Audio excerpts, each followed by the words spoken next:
Hey, welcome to Previously on X-Men, where we talk X-Men comics, shows, movies, TV, Yeah. Characters. characters, writers, artists, Mm-hmm. Mm-hmm. uh, Keep it going. fan theories Action figures, sometimes, video games, fan whatever it is. fiction, short video Mm-hmm. games. Mm-hmm. Dreams we had. I have a 9-minute song about the X-Men on my iPod that I discovered Wow. in 2007. That's dedication. Shirts? Do we discuss Yeah. shirts on this show sometimes? There's a lot of X-Men shirts We out should, there. because you're wearing an X-Men shirt. It looks great. I It am. looks I'm great. wearing. This is one you got me.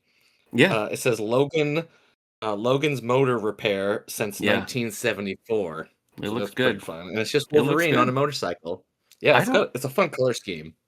I don't really have a good X-Men shirt. I have one X-Men shirt, but it's like a size too small, but it was so cool I got it anyway. And so I wear it Mm-hmm. sometimes, but it's definitely like I wear a hoodie or something over it kind of shirt. So Mm. I need to up my X-Men shirt game. We need That's to for get you sure. an X-Men shirt that either looks like the Pride of the X-Men Yeah. era, Yeah. because you liked that game a lot.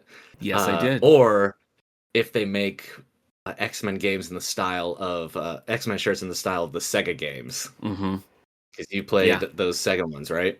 Yes, I did, and I wouldn't say no to either one of those things. I was just at a retro arcade museum, and they had, and I don't think Always I've fun. seen this in the wild before, they had the X-Men Konami game, Yeah. and it was 2 screens, Yeah. Oh, I've seen that.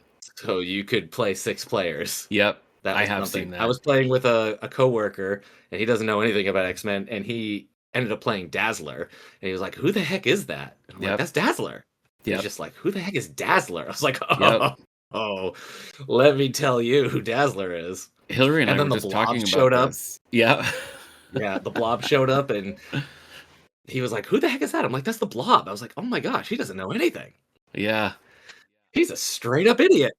My feeling that Dazzler was like top tier X-Men is Yeah. it's so funny, like in hindsight, because it's just that's not the When case you at all. read But Chris Claremont's X-Men post the Mutant Massacre, yeah. really until Jim Lee comes on board, like Dazzler is part of the cast. She Yeah. is core X-Men Yep. for a good chunk, all that Australian era. So like Yep.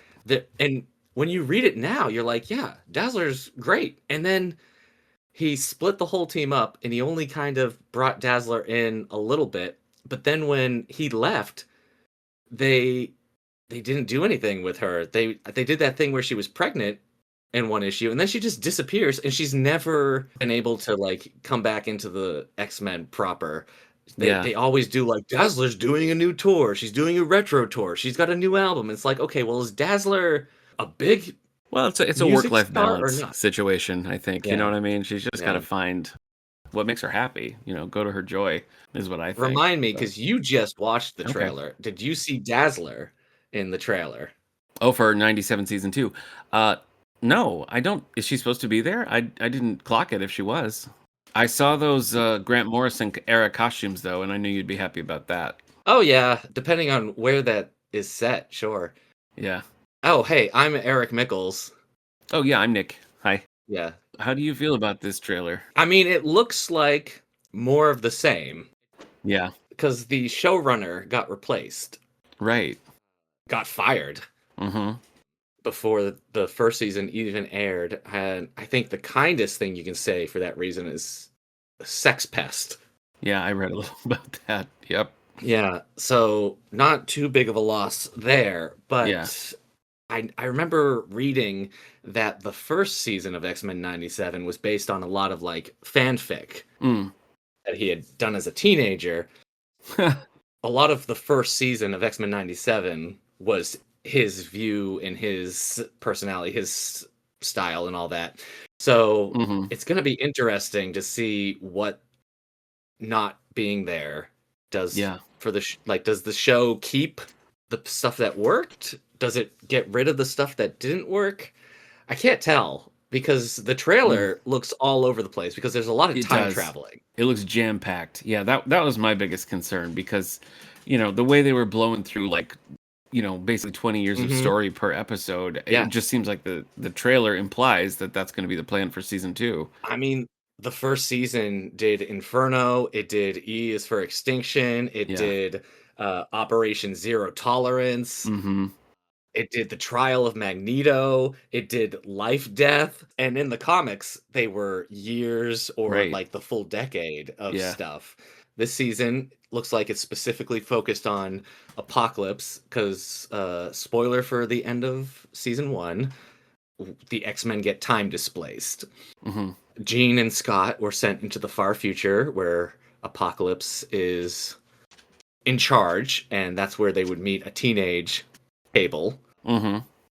A bunch of them, I can't remember every one of them. It was the ones that Wolverine, Morph, Jubilee, and Sunspot were not time displaced because they weren't on the space station. They weren't on Asteroid M.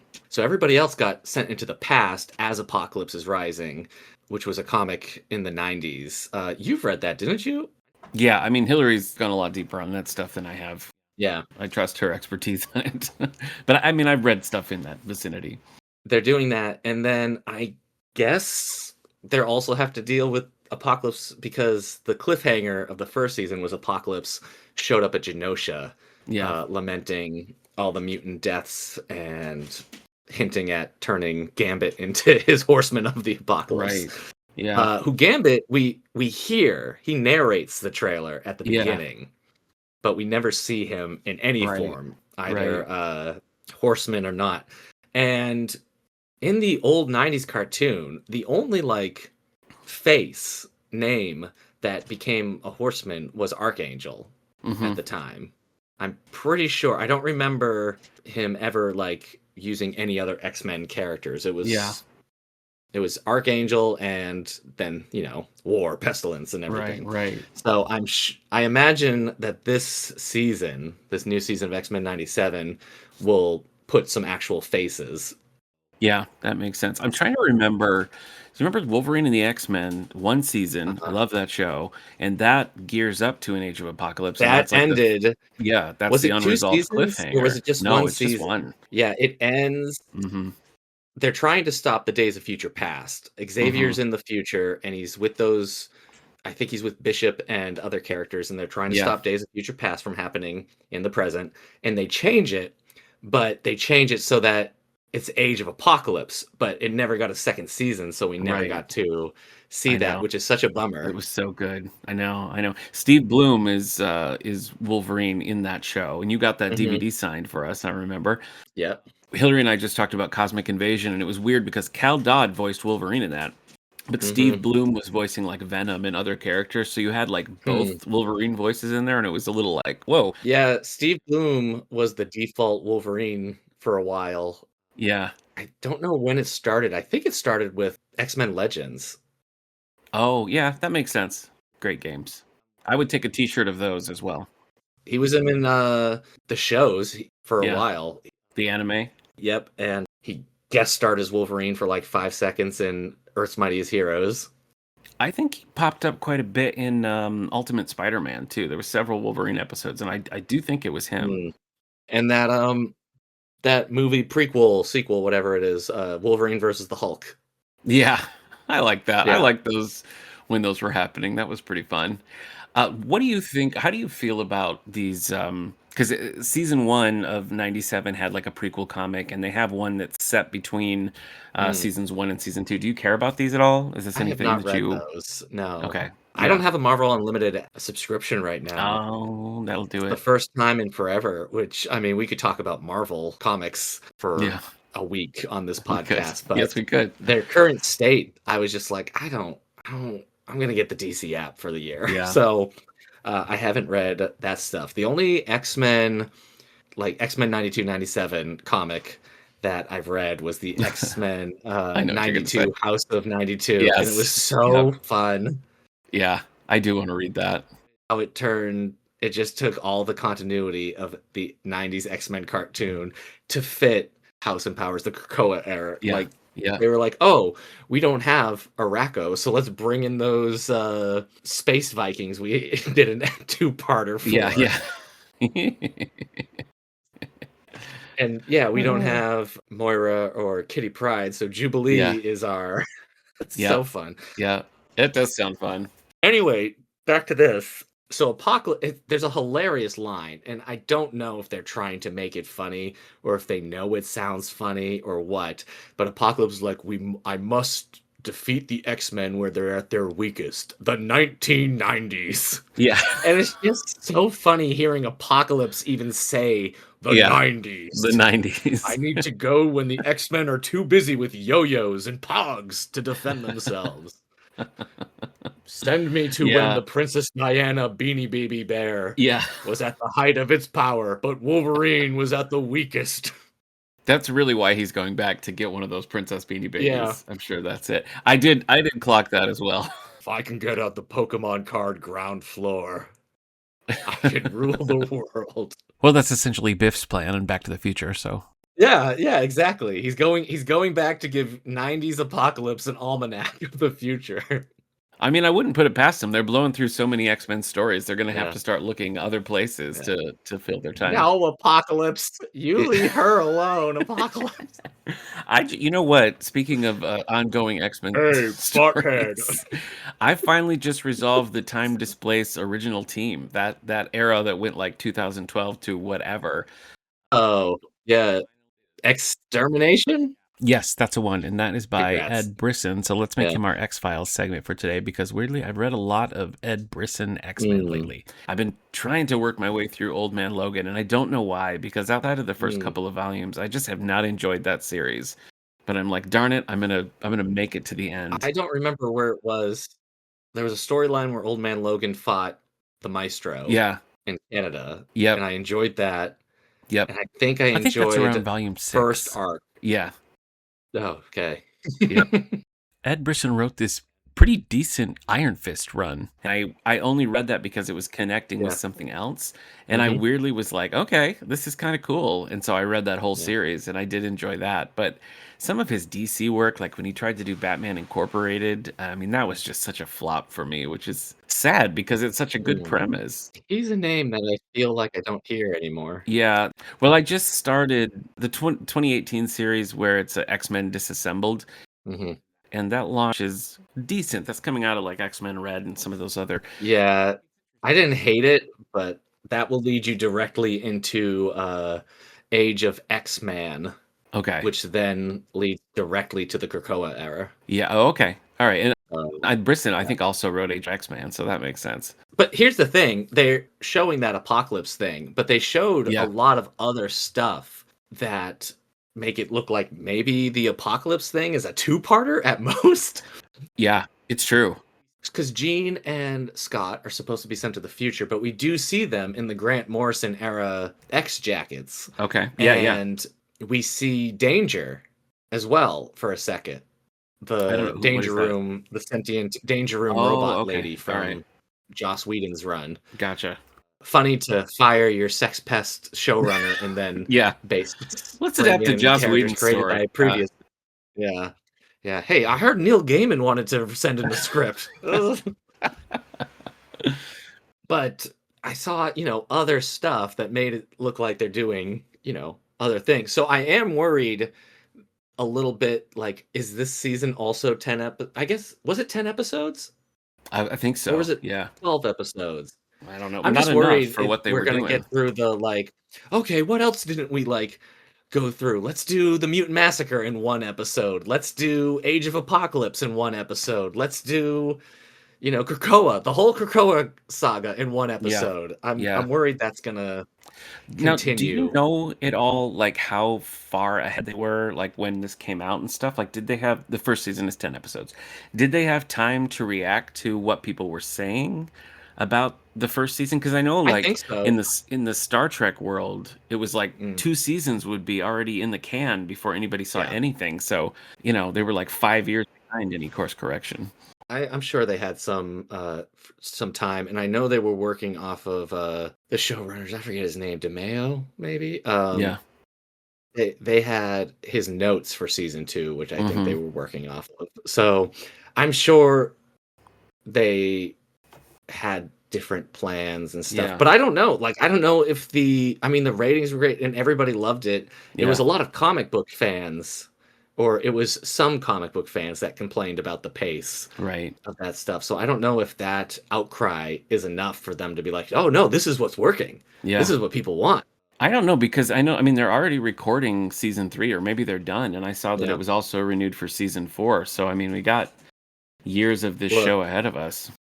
I love Rogue's voice actress. I know. But at the same time, her and Cal Dodd, they just sound...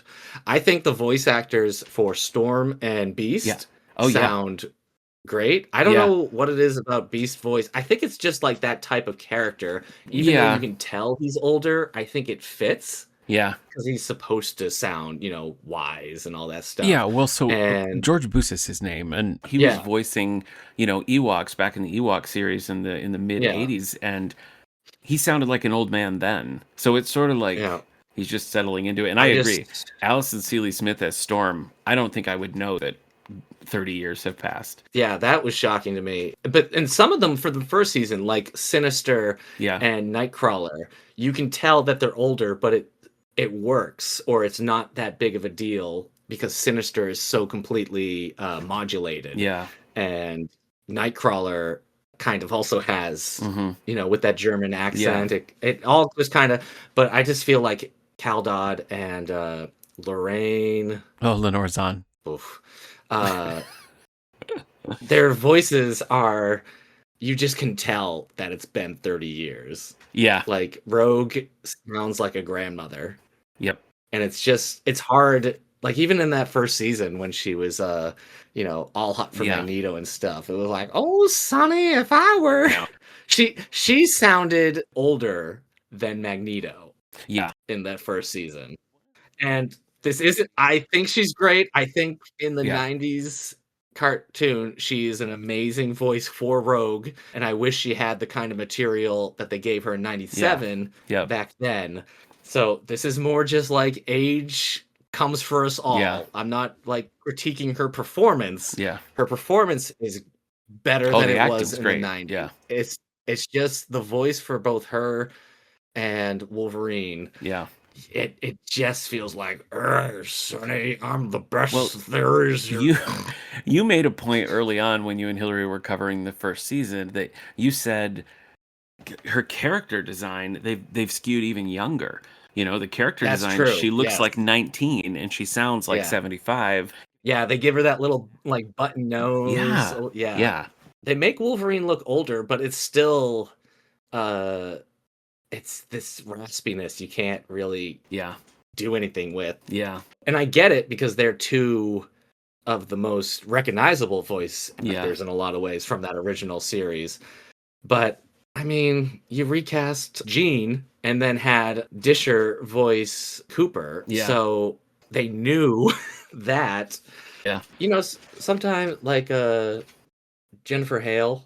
Yeah. Jean's voice actress. Yeah. She's kind of like, you hire Tara Strong, like, oh yeah, who's the easiest person to pick, and like she's good, but it's kind of a boring choice. Some of their recasts have been like, yes, this fits the character, but it's also kind of a boring thing. But I don't know. I mean, I'm not the biggest Cal Dodd fan of Wolverine in the 90s cartoon either, and that might be just the way they've had the character in that original show. Yeah. From the stuff I saw, it looked like more of X-Men 97, which is good. I just hope... I felt like the first season is definitely something that was strongest in its parts. And pieces and moments. And I hope they can do something that's stronger as a whole. And they can. You can, like, jam-pack, especially if you're doing time travel. You can do all that kind of stuff and it will work. I don't know if it will, Yeah. There's moments in X-Men 97 was like, oh, that was the best action scene I've seen. Oh, that was a really cool acting moment. But then when you look at it as a whole, you're like, oh, this was a mess. Mm-hmm. Part of me also was kind of hoping with all the time travel that they would just be like, all right, we're done with the 90s. It's present day X-Men. Yeah. It's normal aged X-Men in the normal time. Yeah. We're not stuck in the 90s and everything. It feels so regressive to do that. So maybe the time travel stuff will also help with that. Mm-hmm. Oh, I did want to say, if they're going to do some X Factor stuff, that could be cool, because we saw a little bit of Polaris. Yeah. And she's been introduced in that show in regards to X Factor. And Bishop, at the end of the first season, goes to Forge they need to find the X-Men. So maybe we'll get to see like that era of X Factor, which really we didn't see. We saw it like in a fight, but we didn't really get to interact with Havoc or Multiple Man. Or was Quicksilver on that team at the time? Gosh, I don't even remember. I don't know if I saw him or not. Yeah. So it will be interesting if we get to do some of that, and if they work in the whole like Polaris Magneto relationship. Right. Yeah. Well, we know that Magneto's keeping it tight. I mean, we've seen him in a Speedo, and yeah, that's true. And I am, even though I said that about Danger, the character Danger, it's cool that they're bringing in other characters, especially non-90s characters. Yeah. Because, Danger is even post Grant Morrison. So, there's not too many other characters that are like, oh, you got to get that in. But anyway, we'll see if they bring in Quentin Quire or Glob. Or oh, wait, no, we saw Glob on Genosha. Yes, we did. So Glob is dead. All those didn't fare all those Academy X characters were killed. I'm pretty sure we saw Noel and Pixie. That's sad times. Yeah. What's on your X-Men 2 read list? Do you have something that are you still going back and doing old stuff? Because I don't have the Marvel Unlimited app. So but you're the king of the omnibus. I've been using so I wonder if there was an Omni you were eyeing for X-Men. Well, they are re-releasing X-Men Age of Apocalypse in omnibus form, which would be cool to get. Yeah. I have all the single issues, so I don't technically need it. I think you do need it, though. There's a few I would like to get. In terms of reading, I have been using Hoopla to read Ultimate Wolverine, which seems like a love it or hate it part of this Marvel Ultimate Universe, but I've just enjoyed it. It's just kind of a 90s action movie story, and I know a lot of people like, this is where all the X-Men are, and we barely see them. We don't get to see these ultimate versions of these. I'm like, you know what? The X-Men comics, we had 17 of them a couple of months ago. Oh my gosh. If you want to read a story with Gambit and Rogue and Kitty Pryde and all these characters, they're out there. And yes, the same thing can apply to Wolverine, but what is happening in Ultimate Wolverine is just like, it's just scratching an itch, or it's just pushing the right buttons for me. So I think it's partly the art gives it this dark vibe, but I've been liking that. I read the first volume of Ultimate Spider-Man, and I felt like, am I taking crazy pills? Because I don't understand why everybody is like, this is the greatest thing that's ever happened to Spider-Man. Also, if he doesn't become Spider-Man, does Peter Parker end up with Mary Jane? I don't think he does. Yeah, that's I don't think Peter Parker, not bitten by the spider and not gaining the confidence that comes from being Spider-Man, gets him into a relationship with Mary Jane at all. I hear what you're saying, but Kirsten Dunst is married to Jesse Plemons, so it's anything's possible out there. I think you just got to believe. But Plemons at least has confidence. I'm saying now you're defending Plemons. Okay, all right. I'm saying from a personality standpoint, I don't know if non-Spider-Man Peter Parker has it in him to even say hi to Mary Jane. Let alone, especially the way like he was written by Stan Lee in that whole build-up. It's just hard to imagine. So like in Ultimate Spider-Man, where he hasn't been bit by a spider and he's married to Mary Jane. It's like I don't know, it's a guys. Tough sell. It's a tough sell. I agree. Yeah, I'm not saying she marries him because he's Spider-Man or because he's buff, but maybe. Yeah. But it doesn't hurt. It's just, does he even get to the point where he goes up and like, hi, I'm Peter? Yeah, true. It's all about confidence. Maybe he's more Andrew Garfield geeky Spider-Man than he is Tobey Maguire geeky Spider-Man. Could be. Like, oh, I'm such a geek and outsider. Look at me skateboarding inside school and my hair's all swooshed up. And oh, hey, what's up, everybody? I'm already hanging out with Emma Watson. It sounds like you have a crush on Andrew Garfield. That's what I'm hearing today. I'm just saying, that was like the coolest nerd Yeah. I've ever seen. Yeah. It was like telling us Marty McFly was an outsider. Right. Well, but I think you're forgetting that he No. wore glasses. He did have glasses, so That's true. you He know. did have glasses, and people hate good-looking guys with styled hair and glasses. It's a Don't I common know it? Don't I know it? turn-off for everybody. Yeah.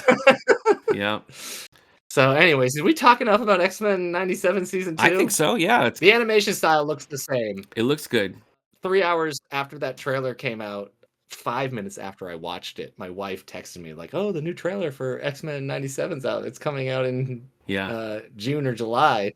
And I instantly just made a gif of the end part where Wolverine is saying, "We're back, baby." Yeah. He's doing the classic, like, come hither, you know.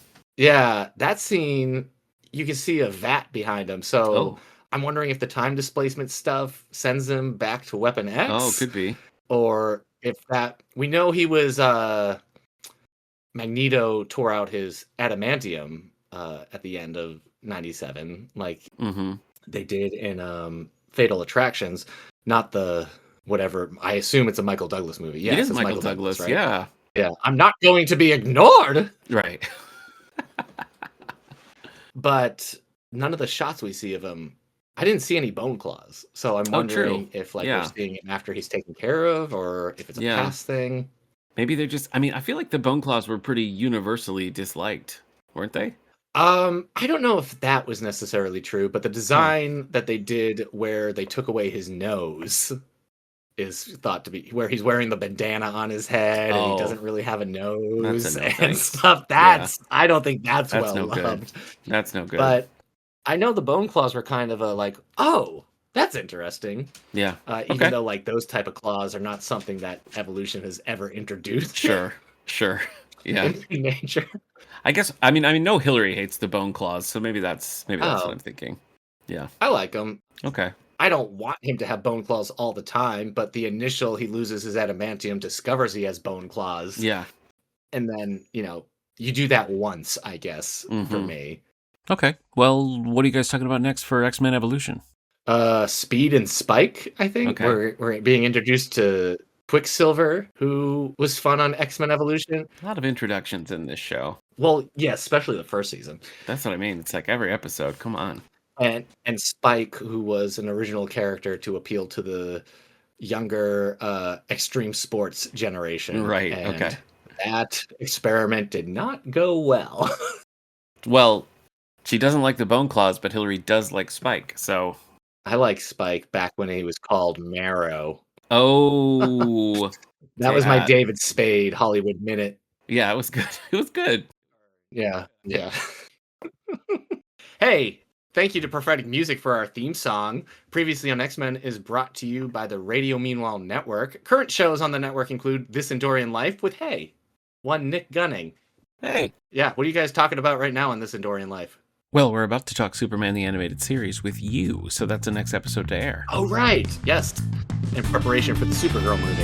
And also, you have 9021 Here We Go. Please rate, subscribe, or share the show wherever you get your podcasts. Thanks for listening. Bye. Bye.